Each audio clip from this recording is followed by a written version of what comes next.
ਤੁਸੀਂ ਸੁਣ ਰਹੇ ਹੋ ਪੰਜਾਬੀ ਨਾਵਲ ਤਾਈ ਦੀ 11ਵੀਂ ਕਿਸ਼ਤ। ਫੱਜੇ ਦੇ ਘਰ ਸ਼ਾਮ ਦੀ ਰੋਟੀ ਵੇਲੇ ਉਹਦੇ ਯਾਰ ਇਕੱਠੇ ਹੋ ਰਹੇ ਸਨ। ਨਸਰੀਨ ਡਿੱਗਰ ਵੇਲੇ ਤੋਂ ਹੀ ਸ਼ਾਮ ਦੀ ਦਾਵਤ ਦੀ ਤਿਆਰੀ ਵਿੱਚ ਰੁੱਝੀ ਹੋਈ ਸੀ।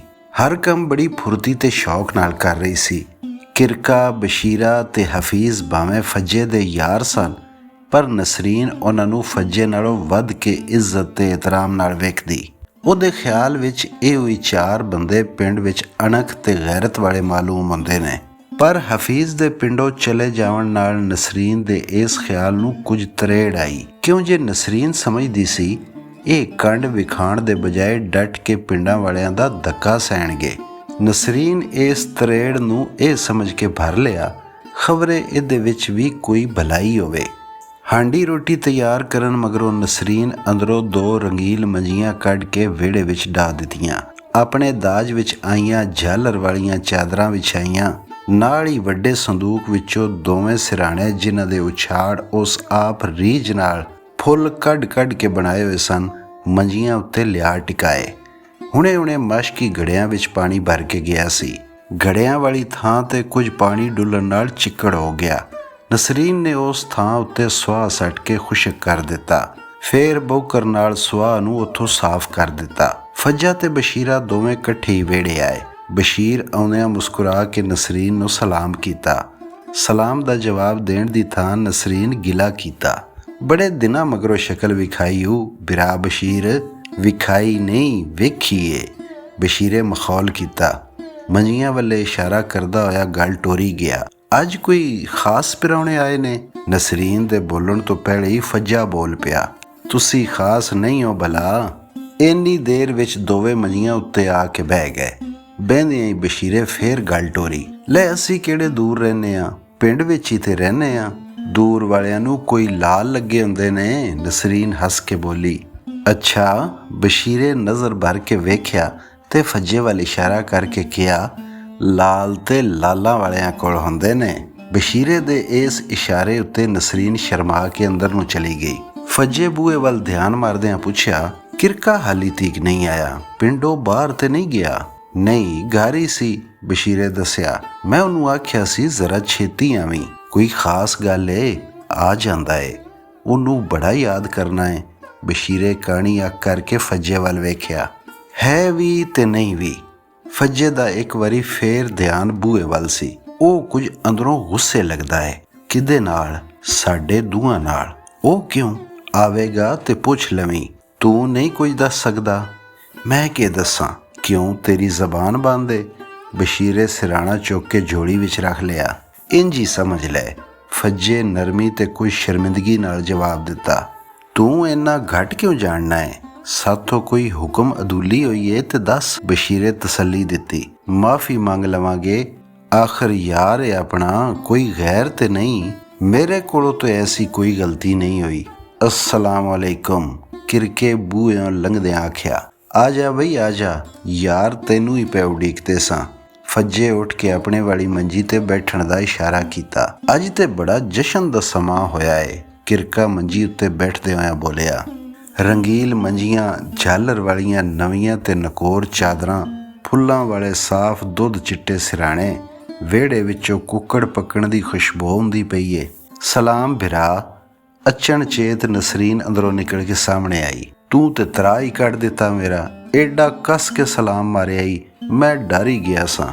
ਕਿਰਕਾ ਬੋਲਿਆ। ਜ਼ਰਾ ਨਾਜ਼ੁਕ ਤਬੀਅਤ ਦਾ ਏ ਵਿਚਾਰਾ। ਬਸ਼ੀਰ ਚੋਟ ਚਲਾਈ। ਭਾਬੀ ਪੈੜੋਂ ਪੁੱਛ ਲੈਣਾ ਸੀ। ਬਿਰਾ ਕਿਰਕਿਆ, ਸਲਾਮ ਆਖ ਸਕਨੀ ਆ? ਬਸ਼ੀਰੇ ਦੇ ਜਵਾਬ ਤੇ ਸਾਰੇ ਹੱਸ ਪਏ, ਪਰ ਕਿਰਕੇ ਦੇ ਮੂੰਹ ਉੱਤੇ ਨਿੱਕੀ ਜੀ ਮੁਸਕਾਨ ਆ ਕੇ ਗਾਇਬ ਹੋ ਗਈ। ਮੈਂ ਇੰਨਾ ਪੱਥਰ ਵੀ ਨਹੀਂ, ਕਿਰਕਾ ਬੋਲਿਆ, ਜਿੰਨਾ ਤੁਸੀਂ ਸਮਝਦੇ ਹੋ।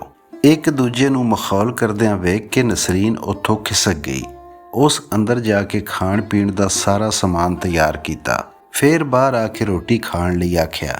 ਤਿੰਨੇ ਉੱਠ ਕੇ ਅੰਦਰ ਬੱਤੀ ਦੀ ਲੋਏ ਸ਼ਾਮ ਦੀ ਰੋਟੀ ਖਾਣ ਦੇ ਨਾਲ ਗੱਲਾਂ ਵੀ ਕੀਤੀ ਜਾਂਦੇ ਸਨ। ਰੁੱਤ ਵੀ ਗੁਲਾਬੀ ਸੀ ਭਾਵੇਂ, ਫੇਰ ਵੀ ਗਰਮ ਸਾਲਣ ਤੇ ਗਰਮ ਰੋਟੀਆਂ ਹੋਣ ਕਰਕੇ ਉਹਨਾਂ ਨੂੰ ਕੁਝ ਮੁੜਕਾ ਆਉਣ ਲੱਗ ਪਿਆ।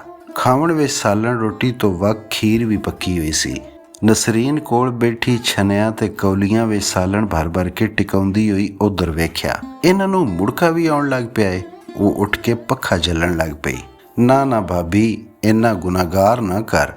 ਬਸ਼ੀਰੇ ਹੱਥ ਰੋਕਣ ਦੀ ਕੋਸ਼ਿਸ਼ ਕੀਤੀ, ਪਰ ਨਸਰੀਨ ਨੇ ਕਿਹਾ, ਰੋਟੀ ਖਾਂਦਿਆਂ ਨਹੀਂ ਬੋਲੀਦਾ, ਸ਼ੈਤਾਨ ਮੁੱਕੀਆਂ ਮਾਰਦਾ ਏ। ਅੱਛਾ। ਬਸ਼ੀਰੇ ਫੱਜੇ ਵੱਲ ਕਾਣੀ ਅੱਖ ਨਾਲ ਤੱਕਿਆ। ਮਖੌਲ ਤੇ ਬਹਾਨੇ ਖਿਸਕਦਾ ਥੋੜਾ ਜਿਹਾ ਪਾਸੇ ਹੋ ਗਿਆ। ਬਸ਼ੀਰੇ ਦੀ ਇਸ ਹਰਕਤ ਉੱਤੇ ਸਾਰਿਆਂ ਦਾ ਹਾਸਾ ਨਿਕਲ ਗਿਆ। ਰੋਟੀ ਖਾਵਣ ਤੋਂ ਬਾਅਦ ਸਾਰੇ ਬਾਹਰ ਵਿਹੜੇ ਵਿੱਚ ਮੰਜੀਆਂ ਉੱਤੇ ਆ ਬੈਠੇ। ਸਾਨੂੰ ਕਦੇ ਲਈ ਬੁਲਾਇਆ ਏ? ਬਸ਼ੀਰੇ ਗੱਲ ਟੋਰੀ। ਯਾਰ ਗੱਲ ਤੇ ਕੋਈ ਨਹੀਂ, ਪਰ ਹੈ ਵੀ। ਮੈਂ ਸੋਚਿਆ ਕਿੰਨੇ ਦਿਨ ਹੋਏ ਕਿਤੇ ਰਲ ਕੇ ਨਹੀਂ ਬੈਠੇ, ਇਸ ਬਹਾਨੇ ਤੁਹਾਡੇ ਨਾਲ ਇੱਕ ਸਲਾਹ ਕਰਨੀ ਹੈ। ਕਿਹੜੀ? ਬਸ਼ੀਰੇ ਗੱਲ ਟੁੱਕੀ ਤੇ ਫੱਜੇ ਨੇ ਕਿਹਾ, ਤੂੰ ਆਖਿਆ ਸੀ ਕਿਰਕਾ ਨਾਰਾਜ਼ ਲੱਗਦਾ ਏ। ਨਹੀਂ, ਮੈਂ ਕਾਹਦੇ ਲਈ ਕਿਸੇ ਨਾਲ ਨਾਰਾਜ਼ ਹੋਣਾ ਹੈ? ਕਿਰਕੇ ਛੇਤੀ ਨਾਲ ਜਵਾਬ ਦਿੱਤਾ, ਮੈਂ ਕੋਈ ਨਾਰਾਜ਼ ਨਹੀਂ ਭਾਈਆ, ਕੋਈ ਹੋਰ ਗੱਲ ਕਰੋ। ਹੋਰ ਕੀ ਗੱਲ ਕਰਨੀ ਏ? ਫੱਜੇ ਨੂੰ ਗੱਲ ਟੋਰਨ ਲਈ ਕੋਈ ਸਿਰਾ ਨਹੀਂ ਸੀ ਲੱਭ ਰਿਹਾ। ਉਹ ਜਾਣਦਾ ਸੀ ਕਿ ਕਿਰਕਾ ਮੇਰੀ ਹਰ ਹਰਕਤ ਨੂੰ ਚੰਗੀ ਅੱਖ ਨਾਲ ਨਹੀਂ ਵੇਖਦਾ। ਹੁਣ ਵੀ ਉਹਨੂੰ ਇਸੇ ਗੱਲ ਦਾ ਡਰ ਸੀ। ਫੇਰ ਵੀ ਉਹ ਜਿਗਰਾ ਕਰਕੇ ਆਪਣੇ ਮਤਲਬ ਵੱਲ ਆਇਆ। ਮੇਰਾ ਖਿਆਲ ਹੈ ਸਾਨੂੰ ਆਪਣੀ ਹਾਲਤ ਹੁਣ ਕੁਝ ਬਦਲਣੀ ਚਾਹੀਦੀ ਏ। ਕਿ ਸਾਡੀ ਹਾਲਤ ਨੂੰ? ਬਸ਼ੀਰੇ ਕੋਲ ਸਿਵਾਏ ਠੱਠੇ ਮਖੌਲ ਦੇ ਕੇਸ ਸੀ। ਉਹ ਨਸਰੀਨ ਨੂੰ ਆਉਂਦਿਆਂ ਵੇਖ ਕੇ ਜ਼ਰਾ ਚਹਿਕਿਆ। ਬਾਬੀ, ਫੱਜਾ ਕਹਿੰਦਾ ਹੈ ਸਾਨੂੰ ਆਪਣੀ ਹਾਲਤ ਬਦਲਣੀ ਚਾਹੀਦੀ ਏ, ਕਦੀ ਮੂੰਹ ਬੰਦ ਵੀ ਕਰ ਲਿਆ ਕਰ। ਕਿਰਕੇ ਝਾੜ ਪਾਈ ਤੇ ਬਸ਼ੀਰਾ ਥੋੜਾ ਜਿਹਾ ਮੂੰਹ ਪਾਸੇ ਕਰਕੇ ਬੋਲਿਆ, ਚਲੋ ਬਦਲ ਲਓ ਆਪਣੀ ਹਾਲਤ, ਮੈਂ ਨਹੀਂ ਬੋਲਦਾ। ਨਹੀਂ ਯਾਰ, ਮੇਰਾ ਮਤਲਬ ਸੀ ਇਸ ਪਿੰਡ ਵਿੱਚ ਸਾਡੇ ਕੋਲ ਇੰਨੀ ਜ਼ਮੀਨ ਨਹੀਂ ਕਿ ਸਾਡਾ ਗੁਜ਼ਾਰਾ ਹੋ ਜਾਵੇ। ਫੱਜੇ ਟੂਰੀ ਗੱਲ ਦਾ ਨਖੇੜਾ ਕਰਦਿਆਂ ਦੱਸਿਆ, ਤੁਸੀਂ ਦੋਵੇਂ ਮਜ਼ਾਰੇ ਹੋ, ਮੇਰੇ ਕੋਲ ਵੀ ਇੰਨੀ ਜ਼ਮੀਨ ਨਹੀਂ ਪਈ ਤੁਹਾਨੂੰ ਵਾਈ ਬੀਜੀ ਲਈ ਹੋਰ ਵੰਡ ਦੇਵਾਂ। ਅਸਾਂ ਤੈਨੂੰ ਹੋਰ ਜ਼ਮੀਨ ਬਾਲਣ ਲਈ ਕਦੋਂ ਆਖਿਆ ਸੀ? ਕਿਰਕੇ ਸ਼ੱਕ ਨਾਲ ਫੱਜੇ ਵੱਲ ਵੇਖਿਆ। ਤੁਸੀਂ ਤੇ ਨਹੀਂ ਆਖਿਆ, ਪਰ ਮੈਨੂੰ ਤੇ ਖਿਆਲ ਹੈ ਨਾ। ਚੰਗਾ, ਤੇਰਾ ਪ੍ਰੋਗਰਾਮ ਕੀ? ਕਿਰਕੇ ਘੂਰੀ ਵੱਟੀ। ਕਿਰਕੇ ਦੀ ਘੂਰੀ ਤਾੜ ਕੇ ਫੱਜੇ ਗੱਲ ਵਧਾਉਣ ਦੀ ਕੋਸ਼ਿਸ਼ ਕੀਤੀ, ਪਰ ਕਿਰਕੇ ਫੇਰ ਪੁੱਛਿਆ, ਹਾਂ ਕੀ ਆਖਣਾ ਚਾਹੁੰਦਾ ਹੈ? ਨਸਰੀਨ ਵੀ ਭਾਂਡੇ ਟਿੰਡੇ ਸੰਭਾਲ ਕੇ ਕੋਲ ਆ ਬੈਠੀ ਸੀ।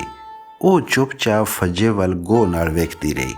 ਉਹਨੂੰ ਕੋਈ ਸਮਝ ਨਹੀਂ ਸੀ ਆ ਰਹੀ ਇਹਦੀ ਗੱਲ ਦਾ ਮਤਲਬ ਕੀ ਏ, ਪਰ ਉਹ ਇਹ ਗੱਲ ਸਮਝ ਗਈ ਸੀ ਭਈ ਇਹ ਸਾਰੀ ਗੱਲ ਕਤ ਫੱਜੇ ਨੂੰ ਤਕਲੀਫ ਦੇਣ ਵਾਲੀ ਏ। ਫੱਜੇ ਫੇਰ ਗੱਲ ਨੂੰ ਟੋਰਦਿਆਂ ਕਿਹਾ, ਤੈਨੂੰ ਇਸ ਲਈ ਕਮਾਲੀਏ ਜਾਣਾ ਪਵੇਗਾ। ਸਿਰਫ ਹਾਲਤ ਉੱਥੇ ਹੀ ਬਦਲੀ ਜਾਂਦੀ ਏ। ਬਸ਼ੀਰਾ ਨਾ ਰਹਿ ਸਕਿਆ। ਆਹੋ, ਫੱਜੇ ਨੂੰ ਹੁਣ ਗੱਲ ਦਾ ਸਿਰਾ ਮਿਲ ਗਿਆ। 5 ਮੁਰੱਬੇ ਭੋਏ ਲਈਏ ਸਰਕਾਰ ਕੋਲੋਂ ਆਬਾਦਕਾਰੀ ਸਕੀਮ ਵਿੱਚ। ਭੋਏ ਵੀ ਚੰਗੀ ਏ, ਪਰ ਲਈ ਕਿੰਨੇ ਵੇ? ਕਿਰਕੇ ਪੁੱਛਿਆ। ਮਲਕ ਰਿਆਜ਼ ਨੇ, ਪਰ ਉਹਨਾਂ ਦਾ ਖਿਆਲ ਏ ਮੈਂ ਉੱਥੇ ਹੀ ਆਬਾਦ ਹੋਵਾਂ ਤੇ ਅੱਧੀ ਮੇਰੇ ਨਾਂ ਹੋ ਜਾਵੇਗੀ। ਉਹ ਤੇ ਜ਼ਮੀਨ ਗੈਰ ਆਬਾਦ ਹੋਵੇਗੀ। ਨਹੀਂ ਹੈ ਤੇ ਆਬਾਦ, ਪਰ ਮਲਕ ਰਿਆਜ਼ ਅਫਸਰਾਂ ਨੂੰ ਰਲਾ ਕੇ ਗੈਰ ਆਬਾਦ ਲਿਖਵਾਈਏ। ਮਲਕ ਰਿਆਜ਼ ਨਹੀਂ, ਕੈਪਟਨ ਸਿਕੰਦਰ ਆਖ। ਕਿਰਕੇ ਟੋਕਿਆ। ਚਲੋ ਸਾਨੂੰ ਕੀ, ਕੋਈ ਵੀ ਹੋਵੇ। ਫੱਜੇ ਗੱਲ ਟਾਲੀ, ਅਸਾਂ ਤੇ ਆਪਣਾ ਫਾਇਦਾ ਤੱਕਣਾ ਏ। ਹੁਣ ਉਸ ਜ਼ਮੀਨ ਨੂੰ ਕੌਣ ਵਾਹ ਰਿਹਾ ਏ? ਕਿਰਕੇ ਪੁੱਛਿਆ ਤੇ ਫੱਜੇ ਨੇ ਬੇਦਿਲੀ ਨਾਲ ਦੱਸਿਆ, ਮਜ਼ਾਰੇ ਨੇ ਠੇਕੇ ਉੱਤੇ ਲੈ ਕੇ ਵਾਈ ਵਾਣ ਬਣ ਗਏ ਹੋਏ ਨੇ ਤੇ ਕਈ ਐਵੇਂ ਹੀ ਮੱਲ ਮਾਰੀ ਬੈਠੇ ਨੇ। ਤੁਹਾਡੇ ਵਰਗੇ ਉੱਥੇ ਜਾਣਗੇ ਤੇ ਕੀ ਕਰਨਗੇ? ਬਸ਼ੀਰਾ ਬੋਲਿਆ। ਮਾਤਮ। ਕਿਰਕਾ ਤਲਖੀ ਨਾਲ ਬੋਲਿਆ। ਕਿਹਦਾ ਮਾਤਮ? ਕੈਪਟਨ ਸਿਕੰਦਰ ਦਾ, ਮਲਕ ਰਿਆਜ਼ ਦਾ, ਫੱਜੇ ਦਾ ਤੇ ਉਹਦੇ ਯਾਰਾਂ ਦਾ ਜਿਹੜੇ ਕਬਜ਼ਾ ਦਿਵਾਉਣ ਲਈ ਉਹਦੇ ਨਾਲ ਜਾਣਗੇ, ਨਾਲੇ ਪੁਲਿਸ ਦਾ ਤੇ ਜੇਲ੍ਹਾਂ ਵਾਲਿਆਂ ਦਾ। ਕਿਰਕਾ ਗੁੱਸੇ ਨਾਲ ਬੋਲਦਾ ਗਿਆ। ਅਦਾਲਤਾਂ ਦਾ, ਵਕੀਲਾਂ ਦਾ, ਨਸੀਬਾਂ ਦਾ, ਗਰੀਬੀ ਦਾ, ਬੇਵੱਸੀ ਦਾ, ਹੋਰ ਕਿੱਦਾਂ ਮਾਤਮ ਕਰਨਗੇ? ਕਿਰਕੇ ਨੂੰ ਗੁੱਸੇ ਵਿੱਚ ਆਇਆ ਵੇਖ ਕੇ ਬਸ਼ੀਰਾ ਤੇ ਚੁੱਪ ਕਰ ਰਿਹਾ, ਪਰ ਨਸਰੀਨ ਬੋਲੀ, ਤੱਤਾ ਨਾ ਹੋ ਬਿਰਾ, ਹੌਸਲੇ ਨਾਲ ਗੱਲ ਕਰ। ਚਲੋ ਜਿਵੇਂ ਤੁਸੀਂ ਕਹੋ। ਫੱਜੇ ਨੀਵੀਂ ਪਾ ਲਈ। ਉਹ ਸਮਝਦਾ ਸੀ ਇਹ ਹੁਣ ਹੋਰ ਜ਼ਲੀਲ ਕਰੇਗਾ। ਉਸ ਤਾਈ ਦੀ ਗੱਲ ਹਿਲਾ ਦਿੱਤੀ। ਮੈਂ ਤੇ ਤਾਈ ਨੂੰ ਵੀ ਨਾਲ ਚੱਲਣ ਦਾ ਕਿਹਾ ਏ, ਪਰ ਉਹ ਮੰਨੀ ਨਹੀਂ। ਤਾਈ ਦੇ ਨਾਂ ਉੱਤੇ ਕਿਰਕੇ ਫੇਰ ਘੂਰ ਕੇ ਫੱਜੇ ਵੱਲ ਵੇਖਿਆ, ਪਰ ਫੱਜੇ ਅੱਖ ਨਾ ਮਿਲਾਈ। ਕਿਹੜੀ ਜ਼ੁਬਾਨ ਨਾਲ ਤਾਈ ਦਾ ਨਾਂ ਲੈਣਾ ਏ? ਕਿਹੜੇ ਮੂੰਹ ਨਾਲ ਉਹ ਤੇਰੇ ਨਾਲ ਜਾਵੇ? ਕਿਉਂ, ਮੇਰਾ ਕੀ ਕਸੂਰ ਏ? ਦੋਵਾਂ ਦੀ ਝੜਪ ਵਿੱਚ ਨਸਰੀਨ ਤੇ ਬਸ਼ੀਰਾ ਬਿਲਕੁਲ ਚੁੱਪ ਹੋ ਗਏ। ਫੱਜੇ ਪਹਿਲੀ ਵਾਰੀ ਕਿਰਕੇ ਵੱਲ ਅੱਖਾਂ ਭਰ ਕੇ ਵੇਖਿਆ। ਕਿ ਤੂੰ ਸਮਝਣਾ ਏ ਤਾਈ ਦੀ ਬਰਬਾਦੀ ਵਿੱਚ ਮੇਰਾ ਹਿੱਸਾ ਏ? ਹਫੀਜ਼ ਨੂੰ ਮੈਂ ਗਲਿਆ ਏ? ਕਿ ਮੈਂ ਨਹੀਂ ਸੀ ਕਿਹਾ ਭਈ ਉਹ ਪੰਚਾਇਤ ਅੱਗੇ ਨਾ ਕਰ ਦੇਵੇ। ਕਿਰਕੇ ਸੰਭਲ ਕੇ ਬੜੇ ਹੌਸਲੇ ਨਾਲ ਗੱਲ ਸ਼ੁਰੂ ਕੀਤੀ। ਤਾਈ ਦੀ ਬਰਬਾਦੀ ਵਿੱਚ ਤੇਰਾ ਹਿੱਸਾ ਹੀ ਨਹੀਂ, ਸਗੋਂ ਇਸ ਸਾਰੀ ਬਰਬਾਦੀ ਦੀ ਜੜ ਤੂੰ ਏ। ਰੋਜ਼ ਸ਼ਾਮ ਸਵੇਰੇ 2 ਘੜੇ ਹੇਠ ਉੱਤੇ ਰੱਖ ਕੇ ਗੜੋਲੀ ਵਾਂਗ ਸਿਰ ਉੱਤੇ ਚੁੱਕੀ ਪਿੰਡੋਂ ਟੇਸ਼ਨ ਤੇ ਟੇਸ਼ਨੋਂ ਪਿੰਡ ਤੀਕ ਤੂੰ ਤਾਂ ਉਹਨੂੰ ਤਕੀ ਹੀ ਨਹੀਂ ਹੋਣਾ। ਮੈਂ ਤੇ ਉਹਨੂੰ ਪਿੰਡੋਂ ਖੂਹੀ ਤੋਂ ਪਾਣੀ ਭਰਨ ਦਾ ਕਿਹਾ ਸੀ, ਪਰ ਉਹਨੇ ਆਪ ਹੀ ਨਾ ਕਰ ਦਿੱਤੀ ਏ। ਬੱਲੇ ਓਏ ਕੁਲ ਦਿਆ ਦੀਵਿਆ, ਕਿਰਕੇ ਤੰਜ਼ ਕੀਤੀ। ਤੂੰ ਆਖਿਆ ਸੀ, ਕੀ ਆਖਿਆ ਸੀ?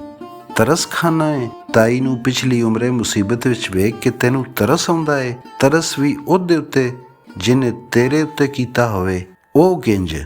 ਫੱਜੇ ਨੂੰ ਖਣਕਣੀ ਲੱਗੀ। ਉਹ ਇੰਜ, ਕਿਰਕੇ ਨੇ ਗੱਲ ਨੂੰ ਦੰਦਾਂ ਹੇਠ ਚਿੱਥ ਕੇ ਕਿਹਾ। ਕਾਕਾ ਬਣਨਾ ਏ, ਜਿਵੇਂ ਆਲੇ ਭੋਲੇ ਹੁੰਦੇ ਨੇ। ਤੂੰ ਕੁਝ ਜਾਣਦਾ ਹੀ ਨਹੀਂ। ਬਸ਼ੀਰਾ ਤੇ ਨਸਰੀਨ ਹੈਰਾਨ ਸਨ। ਕਿਰਕਾ ਕੀ ਆਖਦਾ ਪਿਆ ਏ? ਉਹ ਸਾਰਾ ਕਸੂਰ ਫੱਜੇ ਦਾ ਏ? ਉਹ ਦੋਵੇਂ ਗੋ ਨਾਲ ਪੈ ਸੁਣਦੇ ਸਨ। ਕਿਰਕਾ ਬੋਲਦਾ ਗਿਆ, ਜੇ ਹਫੀਜ਼ ਨਾ ਕਰਕੇ ਛਵੀ ਚੁੱਕ ਲੈਂਦਾ ਤੇ ਫੇਰ ਤੂੰ ਦੱਸ ਕਿਹੜਾ ਉਹਦੇ ਸਾਹਮਣੇ ਖਲੋਂਦਾ? ਇਹ ਤੇ ਮੈਂ ਵੀ ਉਹਨੂੰ ਆਖਿਆ ਸੀ। ਝੱਟ ਫੱਜਾ ਬੋਲਿਆ। ਤੁਸੀਂ ਚੁੱਪ ਰਹੇ। ਕਿਰਕੇ ਝਾੜ ਪਾਈ। ਜੇ ਉਹ ਛਵੀ ਚੁੱਕ ਲੈਂਦਾ ਤੇ ਤੇਰੇ ਸਾਹਮਣੇ ਸਹੁਰਾ ਤੇ ਪਿਓ ਖਲੋਤੇ ਹੋਏ ਸਨ। ਗੱਲ ਤੇ ਠੀਕ ਏ। ਹੁਣ ਦੀ ਵਾਰੀ ਬਸ਼ੀਰਾ ਵੀ ਹੌਲੀ ਜੀ ਬੋਲਿਆ। ਉਹ ਤੇ ਤੇਰੀ ਯਾਰੀ ਲਈ ਦੌਣ ਨੀਵੀਂ ਕਰਕੇ ਪਿੰਡੋਂ ਟੁਰ ਗਿਆ। ਤਾਈ ਨੂੰ ਬੇਸਹਾਰਾ ਛੱਡ ਕੇ, ਇਮਾਮਦੀਨ ਨੂੰ ਧੱਕਾ ਦੇ ਕੇ। ਸਾਰਿਆਂ ਨੀਵੀਂ ਪਾਈ ਹੋਈ ਸੀ।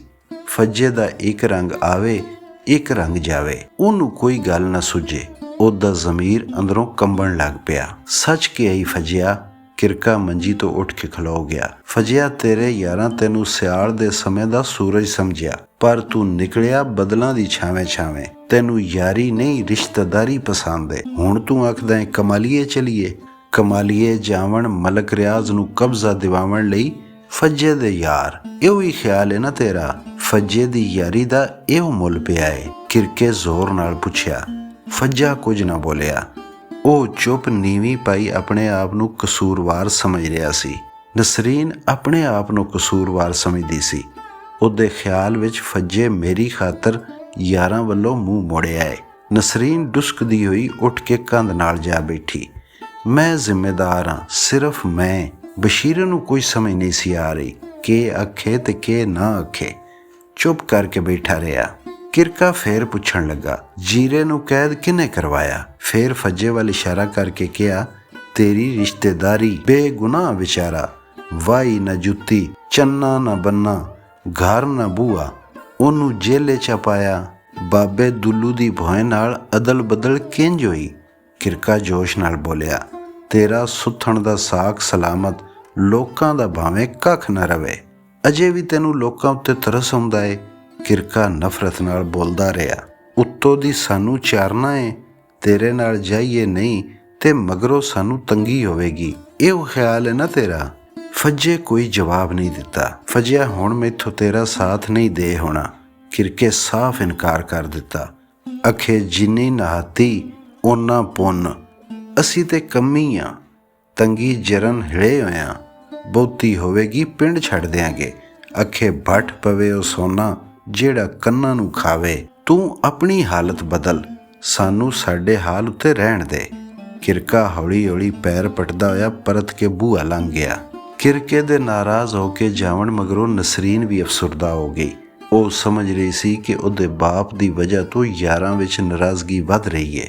ਨਸਰੀਨ ਚਾਹੁੰਦੀ ਸੀ ਫੱਜਾ, ਬਸ਼ੀਰਾ, ਕਿਰਕਾ ਤੇ ਹਫੀਜ਼ ਚਾਰੇ ਰਲ ਕੇ ਇੱਕ ਮੁੱਠ ਹੋ ਕੇ ਪਿੰਡ ਦੀ ਤਰੱਕੀ ਤੇ ਲੋਕਾਂ ਦੀ ਭਲਾਈ ਦੇ ਕੰਮ ਕਰਨਗੇ। ਪਰ ਹੁਣ ਤੇ ਸਾਰਾ ਕੁਝ ਉਲਟ ਹੀ ਹੁੰਦਾ ਜਾ ਰਿਹਾ ਹੈ। ਫੱਜਾ ਵੀ ਨਸਰੀਨ ਦੇ ਪਿਓ ਮਲਕ ਰਿਆਜ਼ ਵਾਂਗ ਜਾਇਦਾਦਾਂ ਬਣਾਉਣ ਵਾਲੀ ਰਾਹ ਉੱਤੇ ਟੁਰ ਪਿਆ ਹੈ। ਉਹਨੂੰ ਇਹ ਵੀ ਅਫਸੋਸ ਹੋਇਆ ਕਿ ਜੇ ਉਹਨੂੰ ਫੱਜੇ ਦੀ ਇਸ ਲਾਲਚ ਦਾ ਪਹਿਲੇ ਪਤਾ ਲੱਗ ਜਾਂਦਾ ਤੇ ਵਿਆਹ ਤੋਂ ਇਨਕਾਰ ਕਰ ਦਿੰਦੀ। ਫੱਜੇ ਵੀ ਮਹਿਸੂਸ ਕੀਤਾ ਕਿ ਨਸਰੀਨ ਨੂੰ ਕਿਰਕੇ ਦੇ ਇੰਜ ਮਾਯੂਸ ਹੋ ਕੇ ਜਾਵਣ ਨਾਲ ਦੁੱਖ ਹੋਇਆ ਹੈ। ਉਸ ਨਜ਼ਰ ਭਰ ਕੇ ਨਸਰੀਨ ਵੱਲ ਵੇਖਿਆ ਤਾਂ ਨਸਰੀਨ ਦੁਖੀ ਲਹਿਜੇ ਵਿੱਚ ਆਖਿਆ, ਇਹ ਚੰਗਾ ਨਹੀਂ ਹੋ ਰਿਹਾ ਫਜ਼ਲ। ਮੈਂ ਕਦੋਂ ਚੰਗਾ ਆਖਿਆ ਹੈ? ਕੁਝ ਗੱਲਾਂ ਸਾਡੇ ਵੱਸ ਵਿੱਚ ਨਹੀਂ ਰਹਿੰਦੀਆਂ ਨਸਰੀਨ। ਦੁੱਖ ਮੈਨੂੰ ਵੀ ਆਉਂਦਾ ਏ, ਪਰ ਕੀ ਕਰਾਂ? ਆਪਣੀ ਬੇਬਸੀ ਦੱਸ ਕੇ ਫੱਜਾ ਉੱਥੋਂ ਉੱਠ ਕੇ ਬਾਹਰ ਚਲਾ ਗਿਆ। ਪੁਲਿਸ ਨੂੰ ਜੀਰੇ ਆਪਣੇ ਬਿਆਨ ਵਿੱਚ ਇਕਰਾਰ ਕਰ ਲਿਆ ਕਿ ਨਹਿਰ ਤੋਂ ਕੱਟ ਉਸ ਹੀ ਲਾਇਆ ਏ। ਪਰ ਕਿਉਂ ਦੇ ਜਵਾਬ ਵਿੱਚ ਦੱਸਿਆ ਪਤਾ ਨਹੀਂ ਮੇਰੇ ਦਿਮਾਗ ਵਿੱਚ ਕੀ ਆਇਆ। ਮੈਂ ਨਾਕਾ ਕਰਕੇ ਖੁਸ਼ੀ ਮਹਿਸੂਸ ਕੀਤੀ ਸੀ। ਪੁਲਿਸ ਨੂੰ ਤਸੱਲੀ ਨਹੀਂ ਸੀ ਹੋ ਰਹੀ। ਉਹਨਾਂ 7 ਦਿਨ ਲਈ ਅਦਾਲਤ ਕੋਲੋਂ ਰਿਮਾਂਡ ਲੈ ਲਿਆ। ਪੁਲਿਸ ਨੂੰ ਵੀ ਸ਼ੱਕ ਸੀ ਕਿ ਨਹਿਰ ਤੋੜਨ ਨਾਲ ਜੀਰੇ ਨੂੰ ਕੀ ਫਾਇਦਾ ਹੋ ਸਕਦਾ ਸੀ, ਪਰ ਮਲਕ ਰਿਆਜ਼ ਦੇ ਜ਼ੋਰ ਦੇਵਣ ਉੱਤੇ ਪੁਲਿਸ ਨੇ ਜੀਰੇ ਦਾ ਚਾਲਾਨ ਮੁਕੰਮਲ ਕਰਕੇ ਅੱਗੇ ਤੋਰ ਦਿੱਤਾ।